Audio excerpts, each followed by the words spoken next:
The mind is its own place, and in itself can make a heaven of hell, a hell of heaven. John Milton, Paradise Lost.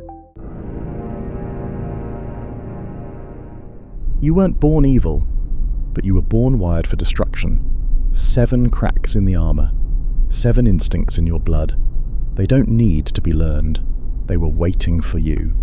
You may have heard of them in Sunday school or on a priest's lips. The 7 deadly sins: lust, gluttony, greed, sloth, wrath, envy, pride. But this is not a sermon. This is an autopsy. Because these aren't sins, they're not mistakes, they're survival instincts twisted by modern life. Outdated tools that now dig your grave instead of building your world. You think you control them, but they've shaped your decisions, your urges, your addictions. Every man thinks he's the exception. Every man thinks he's above them, until he finds himself alone, angry, addicted, confused, and still he won't admit it. Because the deadliest sin of all is pretending you're innocent. This is your map through hell, not to avoid it, but to survive it, because no man escapes all 7, but the man who sees them might escape himself. Lust used to be a sin of the flesh. Now it's a sin of the screen. It used to tempt men with curves and perfume. Now it floods your pocket every morning in 4K. You don't have to chase it anymore. It chases you. It doesn't ask permission. It doesn't knock. It slides into your feed, your ads, your scrolls, every hour, every platform, every algorithm tuned to your weakness. Lust is no longer desire. It's programming. It hijacks your reward system and turns you into a beggar with a high-speed connection. And the cruel joke? Lust doesn't want you to be satisfied. It wants you hungry. It wants your dopamine on a leash, dragging you through reels, swipes, clips, pixels. A man who is addicted to lust no longer desires intimacy. He desires novelty, the next image, the next thrill, the next pixelated body that makes him forget he hasn't touched a real one in years. And behind that addiction is emptiness, because lust makes you crave the chase more than the catch. It makes the act meaningless. You become desensitized to beauty, numb to touch, disconnected from your own body. And worst of all, you lose the hunger that once made you dangerous. Lust castrates the masculine edge. It weakens the will. It softens the eye, not by force, but by overdose. This is the first gate to hell, and most men never leave it. It starts small. An extra plate, another episode, one more scroll. You tell yourself it doesn't matter. You tell yourself you deserve it. But behind the indulgence is something darker. A silent scream for more. Gluttony is not just about food. That would be too easy. No, this sin has evolved. It wears new clothes. It looks like YouTube rabbit holes, porn binges, bottomless TikTok swipes, Uber Eats at 1 a.m, dopamine loops we pretend are harmless. The truth is, gluttony is the craving to feel full, without ever asking why you're empty. We've trained ourselves to consume without presence. We inhale without tasting. We take in pleasure without meaning, because the silence of abstinence terrifies us, because being still means being alone with what we're running from. And it's not just the weak who fall into it. Even the ambitious man gets trapped. He tells himself it's all just fuel for the grind, but deep down he's hiding in the noise, hiding from the void. Gluttony doesn't destroy you like a hammer. It dissolves you, slowly, softly, until one day you look in the mirror and realize you're heavy with things that never made you full. Because the sin of gluttony isn't about hunger. It's about fear. The fear of emptiness. The fear of meaninglessness. The fear that if you ever stopped consuming, you'd have to feel. And that's what hell looks like for most men. A kingdom of comfort, built on the bones of everything they refuse to face. Greed doesn't start with money. It starts with a whisper. If I just had this, then I'd finally feel whole. But greed doesn't care what you have. It only cares that it isn't enough. For the modern man, greed isn't just about cash in hand. It's about validation, status, obsession with more followers, more attention, more respect, more admiration, and if you're not careful, it becomes your personality. You'll mistake ambition for self-worth, drive for identity. You'll chase more not because you need it, but because you're terrified of what happens when you stop chasing. Because when the hunt goes quiet, so does your mask. And what's left underneath is a man who still doesn't feel enough. You were told to hustle, to grind, to conquer, but you were never told that the prize would cost you your peace. That's the lie greed sells you, that the next thing will be it, the breakthrough, the big win, the thing that finally silences the emptiness. But nothing fills a black hole. Greed is the illusion that the void is out there, but it's not. It's in you. And the more you try to fill it with things, titles, and praise, the louder it gets. Until one day you're sitting in a room full of everything you ever wanted, and you still feel like a failure. Because greed never wanted you to win. It wanted you addicted to the chase, to the image, to the never-ending need for more. And if you don't stop and stare that hunger in the face, it will eat you alive.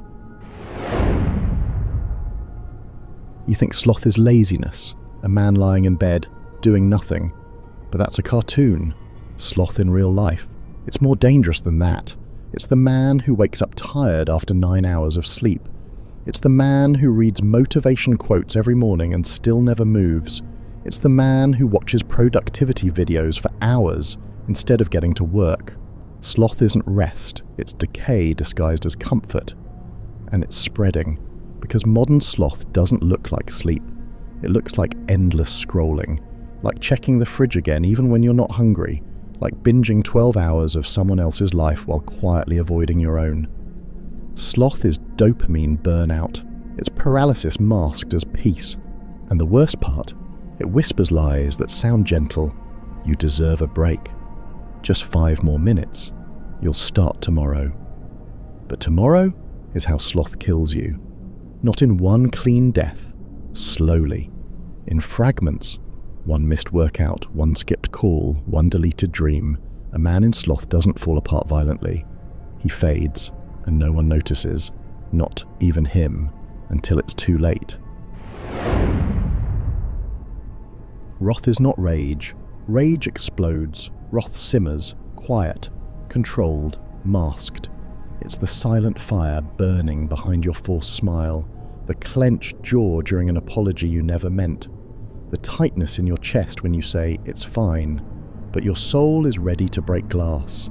Men don't get to be angry anymore, not openly, not safely, so they turn that anger inward. And this is where wrath becomes lethal, because a man who cannot express his anger becomes a man who is his anger. It doesn't go away. It ferments, it rots, it grows teeth in the dark corners of the mind. He becomes sarcastic instead of honest, cold instead of hurt, passive-aggressive instead of direct, and eventually numb instead of alive.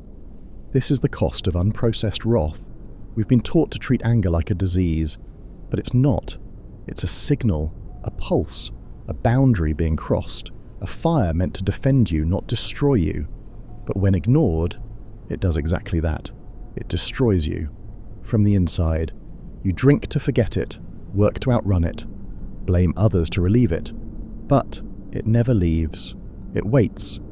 And when it finally erupts, it doesn't target the cause, it targets the closest thing you care about. Your woman, your child, yourself. Wrath doesn't want release. It wants destruction. That's why it's deadly. Not because it screams, but because it whispers. You can't heal what you deny. You can't process what you bury. You must face it, name it, learn from it, and wield it. A man who has mastered his anger does not become soft. He becomes disciplined, unshakable, respected. Because people can feel it. He's not pretending to be calm. He is calm. Not because he lacks fire, but because he commands it. So ask yourself, is your anger serving you, or are you still its prisoner? Envy is not admiration, it's corrosion. It starts when you see someone else win, and instead of inspiration you feel a strange emptiness, a pit in your stomach that whispers, "That should be me." But it's not you, and that fact alone becomes unbearable. Most men won't admit to envy. It sounds weak, feminine. But envy is one of the most masculine destroyers in the modern world, precisely because it's disguised so well. It doesn't shout, it simmers. Envy is the voice in your head that hates the man with more money, a better body, a more loyal woman, even if you don't know him. It tells you he cheated, that he's fake, that you deserve it more. But that's the trick. Envy doesn't hate him. It hates you.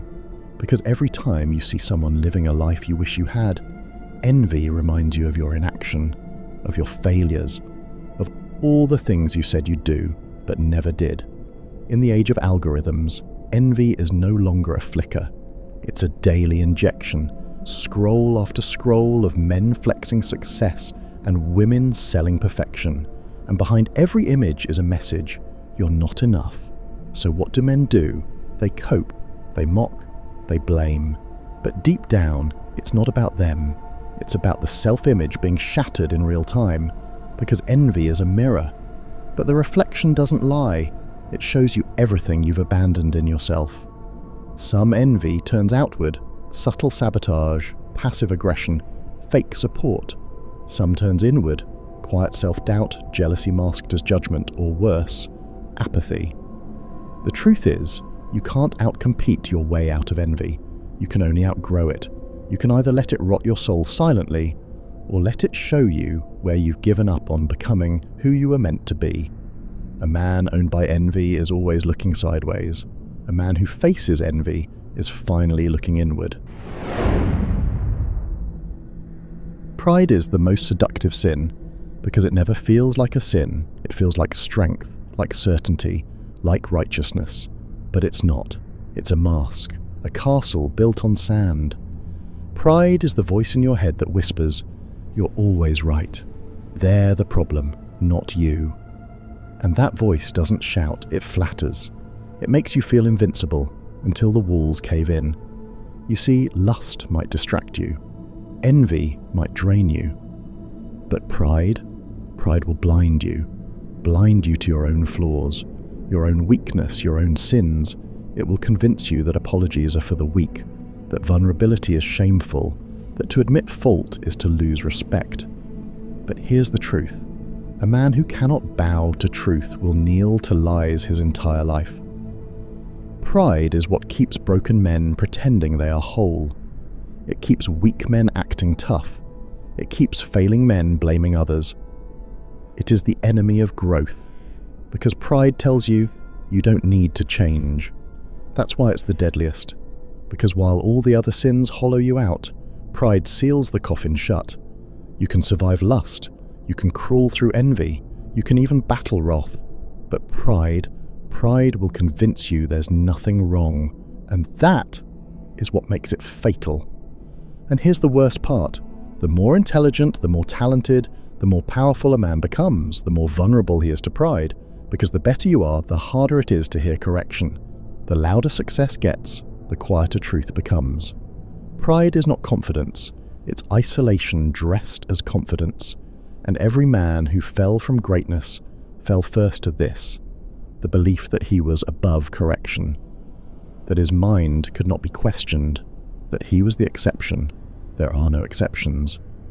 Pride is the king of all delusions, and it doesn't need to shout, it just needs you to stop listening. So listen now, before it's too late. The 7 deadly sins don't operate in isolation. They spiral, they loop, they feed off one another like parasites sharing the same host. You might think your problem is lust, but lust leads to sloth, because when dopamine is cheap and reward is instant, discipline dies. You lose your hunger for effort, because you've already felt satisfied by nothing. Sloth then welcomes envy, because now you're watching others succeed while you sit idle. You start to hate what you're not becoming. Envy breeds greed. You want what they have, but not the pain it takes to earn it. So you cut corners. You chase dopamine dressed as ambition. And when greed doesn't give you what you crave, wrath comes in, quietly, bitterly. You start to resent the world, but the truth is you're resenting yourself. Wrath fuels pride. You refuse to admit you're lost because pride can't handle the truth. You put on a mask. You pretend you're in control while everything beneath you burns, and pride, It circles back to lust, because once you've lost yourself, you seek pleasure to forget, to numb, to distract, and the loop begins again. This is how men fall, not by one great failure, but by 7 subtle ones, cycling endlessly until their soul forgets what it means to feel clean, to feel real. Every sin whispers a promise, comfort, pleasure, control, but they all deliver the same thing: bondage. Not chains on your hands, chains on your mind. The greatest trick these sins pull is making you think they're separate, that you can fight one and ignore the rest. But they're not enemies, they're brothers. They move together. You don't spiral into hell, you walk there, one sin at a time, thinking you're still in control until you aren't. So here we are. You've met them all. Lust, gluttony, greed, sloth, wrath, envy, pride. 7 ancient forces, 7 psychological traps, 7 silent architects of your downfall. You were never warned how subtle they'd be. No horns, no red tail, just impulses, just desires, just a voice in your head that says it's okay, just this once. But that voice doesn't speak to you, it speaks through you. And every time you listen, you hand over a piece of yourself, until one day you wake up in a version of hell you helped build, a hollow job, a relationship that's all silence and resentment, a life of scrolling, avoiding, envying, no fire, no purpose, just a soul that's been traded away in tiny daily betrayals. Hell is not below you, hell is around you, hell is here, and these 7 sins are the doors, because here's the truth. Lust will make you chase illusions, gluttony will feed you lies, greed will blind you to meaning, sloth will rot your discipline, wrath will burn your relationships, envy will poison your self-worth, and pride will make sure you never admit it. That's how hell forms, not in one day, but one compromise at a time. But here's the rarest truth of all. If hell can be built, it can also be walked out of. You don't need to be perfect. You need to be awake. Watch yourself. Catch the sins in real time. Question the voice that says you need more, that you're not enough, that it's too late. Because the man who sees his demons has a chance to tame them, and the man who tames his demons walks through hell like he owns it. Comment below, which of the 7 sins has haunted you the most? Subscribe for more breakdowns of the mind, the shadow, and the path back to power.